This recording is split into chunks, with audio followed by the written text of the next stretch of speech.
இந்த நாட்டில் தமிழர்கள் இருக்கக்கூடாது அல்லது வாழக்கூடாது என அரசு நினைக்கின்றதா என கேள்வி எழுப்பிய தமிழ் தேசிய கூட்டமைப்பின் யாழ் மாவட்ட எம்பியான எஸ் ஸ்ரீதரன், யுத்தம் முடிந்து 15 ஆண்டுகள் நிறைவுறுவதாக சொல்லப்படுகின்ற நிலையில் கூட தமிழர்கள் சுதந்திரமாக வாழ முடியாது உள்ளது என்று சுட்டிக்காட்டினார். செயற்பாட்டாளர்கள் செயற்பட முடியாது உள்ளது, தடுக்கப்படுகின்றார்கள், விசாரிக்கப்படுகின்றார்கள், அச்சுறுத்தப்படுகின்றார்கள் என்றும் அவர் குறிப்பிட்டுள்ளார். பாராளுமன்றத்தில் வியாழக்கிழமை இடம்பெற்ற 2019 உயிர்த்த ஞாயிறு குண்டு தாக்குதல் தொடர்பான சபை ஒத்திவைப்பு வேளை 2ஆம் நாள் விவாதத்தில் உரையாற்றுகையிலேயே இவ்வாறு கேள்வி எழுப்பினார். வவுனியா தோணிக்கல்லைச் சேர்ந்த முன்னாள் போராளியும் சமூக செயற்பாட்டாளருமான செல்வநாயகம் ஆனந்தவர்மன் என்கின்ற அரவிந்தன் கடந்த 2024 3/26 தேதியன்று பயங்கரவாத குற்ற தடுப்பு மற்றும் விசாரணை பிரிவினரால் கொழும்பில் வைத்து கைது செய்யப்பட்டு தற்போது வெலிகடை சிறையில் தடுத்து வைக்கப்பட்டுள்ளார். இவர் 2009ஆம் ஆண்டு முதல் 2017ஆம் ஆண்டு வரையான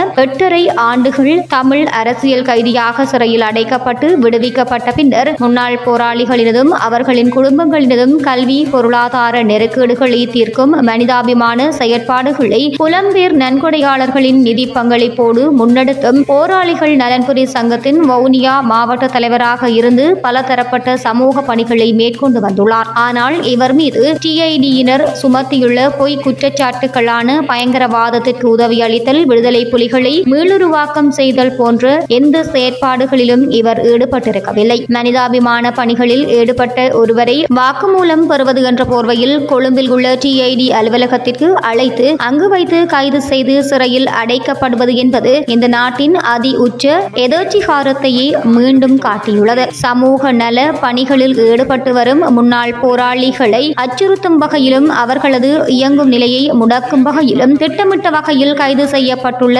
அரவிந்தனை உடனடியாக விடுதலை செய்ய உரிய தரப்பினர் நடவடிக்கை எடுக்க வேண்டும். இந்த நாட்டில் முன்னாள் போராளிகளினதும் சமூக செயற்பாட்டாளர்களினதும் பாதுகாப்பு உறுதிப்படுத்தப்பட வேண்டும். முன்னாள் போராளிகள், தமிழ் தேசிய செயற்பாட்டாளர்கள் இவ்வாறு அடிக்கடி 4ஆம் மாடிக்கு அழைத்து விசாரிக்கப்படுவதும் நாட்டில் தொடர்ந்தும் நடைபெற்றுக் கொண்டிருக்கின்றது என்றார்.